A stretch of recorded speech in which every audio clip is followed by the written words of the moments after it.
चलिए आज हम लोग जो शुरू करने वाले हैं वो शुरू करेंगे magnetic effect of current. Magnetic effect of current जो है इसमें हम लोग आज ये शुरू करने वाले हैं कि जो बायोट-सेवर्ट लॉ है, बायोट-सेवर्ट लॉ कहाँ तक वैलिड है, इसके बाद आगे हम लोगों को क्या पढ़ना चाहिए, है ना। तो सबसे पहले आज हम लोग जो जानेंगे बायोट-सेवर्ट लॉ, तो इससे पहले हम लोग जान ही गए हैं, लेकिन हम लोग आज एक नया लॉ के बारे में जानेंगे, न्यू लॉ के बारे में पढ़ेंगे, जिसका नाम है एम्पियर सर्किटल लॉ। क्या नाम है? Ampere circuital law. Ampere circuital law जो होता है ये बायोट-सेवर्ट लॉ से बहुत ज़्यादा इजी है। इनसे आप जो है मैग्नेटिक फील्ड बहुत अच्छे तरीके से कैलकुलेट कर सकते हैं, लेकिन इनमें कुछ लिमिटेशंस है। जैसे जो फर्स्ट लिमिटेशन ये है कि जो है टाइम डिपेंडेंट करंट के लिए जो है यूज होता है, अप्लाई कर सकते हैं। मतलब कि जो आपका एम्पियर सर्किटल लॉ है वो ज़्यादातर मतलब मेनली जो है आप यूज वहाँ कर सकते हैं जहाँ जो आपका एसी करंट है। एसी करंट के लिए आप मैग्नेटिक फील्ड निकाल सकते हैं। अगर कहीं डीसी करंट है जहाँ मतलब टाइम के साथ करंट वेरी नहीं कर रहा है, तो ऐसी कंडीशन में आप जो है ये एम्पियर सर्किटल लॉ लगाकर मैग्नेटिक फील्ड कैलकुलेट नहीं कर सकते। ठीक है, तो हम लोग आज इन्हीं लॉ को जानेंगे, एम्पियर सर्किटल लॉ। ठीक है, ampere circuital law, ampere circuital law. ये एम्पियर सर्किटल लॉ क्या कहता है? एम्पियर सर्किटल लॉ ये कहता है कि अगर कोई सर्किट है, कोई क्लोज सर्किट है, अगर उसके क्लोज सर्किट के अंदर से होकर कोई करंट पास कर रही है, कोई करंट पास कर रही है, तो उसमें जो मैग्नेटिक फील्ड का मैग्नीट्यूड होगा वो मैग्नीट्यूड किसके इक्वल होगा?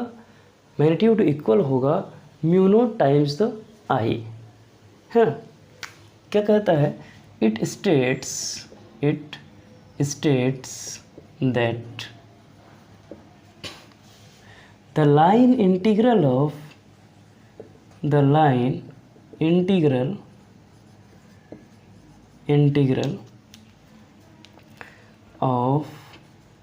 magnetic field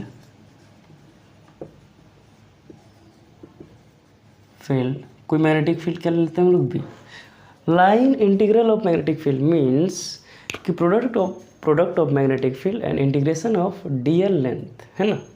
magnetic field around any closed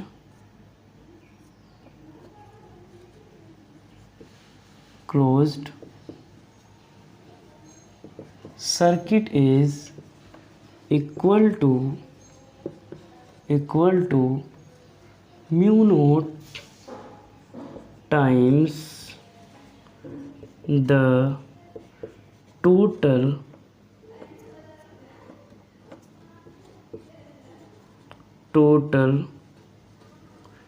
current passing through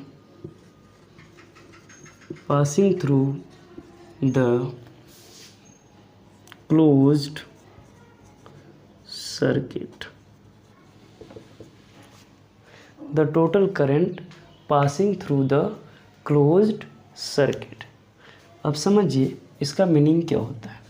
for example आप ऐसे समझिए कि कोई वायर है, वायर में करंट आई है, ये जो है सर्किट, ये सर्किट के अराउंड है, जिसका रेडियस हम लोग ले लेते हैं फॉर एग्जाम्पल आर। ये ठीक है।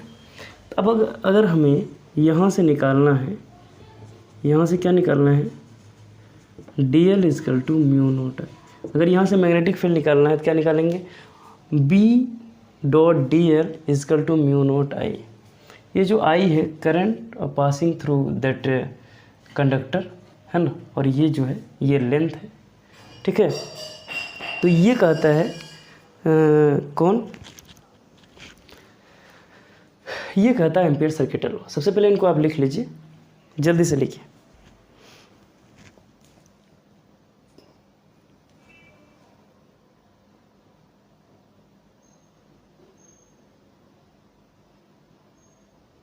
लिख लिए? उम्मीद है कि आप इसको लिख लिए होंगे।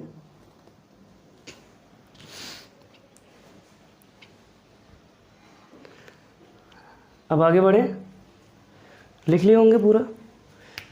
अब देखिए होता क्या है, ये जो क्लोज्ड सर्किट देख रहे हैं, ये close circuit, the line integral of magnetic field at any close circuit. For example ये क्लोज सर्किट है, ये कैसा है, सर्कुलर क्लोज सर्किट है, तो इसका रेडियस हम लोग लेते हैं आर ले लिए, और ये कोई कंडक्टर है जहाँ से करंट आई पास कर रही है। ये कंडक्टर जो है इन्फिनिटी से आ रही है और इन्फिनिटी को जा रही है, ठीक है।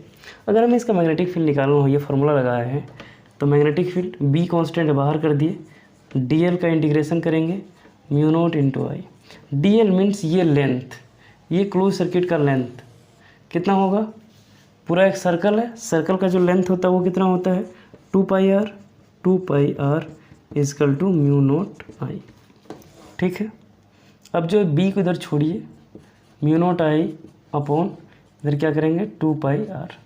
बिल्कुल आप देखे होंगे जब हम बायोट-सेवर्ट लॉ से इनफाइनाइट वायर के लिए मैग्नेटिक फील्ड कैलकुलेट किए होंगे तो यही आंसर आया होगा। और यहाँ से देखिए एम्पियर सर्किट लॉ से भी, एम्पियर सर्किट लॉ से भी यही आंसर आ रहा है। इसका सीधा सा मतलब है कि अपना जो लिए हैं हम लोग, क्या जो कॉन्सेप्ट हम लोग लगाए हैं एम्पियर सर्किट लॉ, वो बिल्कुल ही करेक्ट है और बहुत ईजी वे में हम लोग मैग्नेटिक फील्ड यहाँ से कैलकुलेट कर सकते हैं, ठीक है। तो हम लोगों को आज यही जानना था कि एम्पियर सर्किट लॉ क्या है। Ampere circuit law very easy law है, बहुत ज़्यादा इजी है। कुछ नहीं करना है, जिसके अराउंड मतलब जिसके कारण आपको मैग्नेटिक फील्ड निकालना है उसके अराउंड आपको क्या बनाना है, एक लूप बनाना है। और वो लूप जो बनेगा क्या होगा, लूप ज़्यादातर क्या होगा आपका सर्कुलर हो, लेकिन लूप कुछ भी हो सकता है, ज़रूरी नहीं कि हमेशा सर्कुलर ही हो। तो लेकिन यहाँ जो लूप है यहाँ सर्कुलर है, हो सकता है आपका जो लूप है वो रेक्टेंगुलर बन जाए, स्क्वायर बन जाए, कुछ भी बन सकता है। लेकिन यहाँ जो बन रहा है लूप, यहाँ क्या है, सर्कुलर लूप है। जो लूप बना है, लूप, ये जो डीएल देख रहे हैं ये लेंथ ऑफ लूप है, ये लूप का लेंथ लेना है, ठीक है। और ये रेडियस, तो लेंथ जब निकालेंगे आप कोई सर्कुलर लूप का तो वहाँ आपको रेडियस की ज़रूरत पड़ेगी, क्योंकि जब सर्कुलर का जो क्या होता है सर्कमफेरेंस 2 पाई आर होता है, ठीक है। जो डीएल लेंथ होगा सर्कल का, ये जो पूरा लेंथ इसको 2 पाई आर बोलते हैं। तो डीएल के बदले जब इंटीग्रेशन करेंगे 2 पाई आर आ जाएगा ना।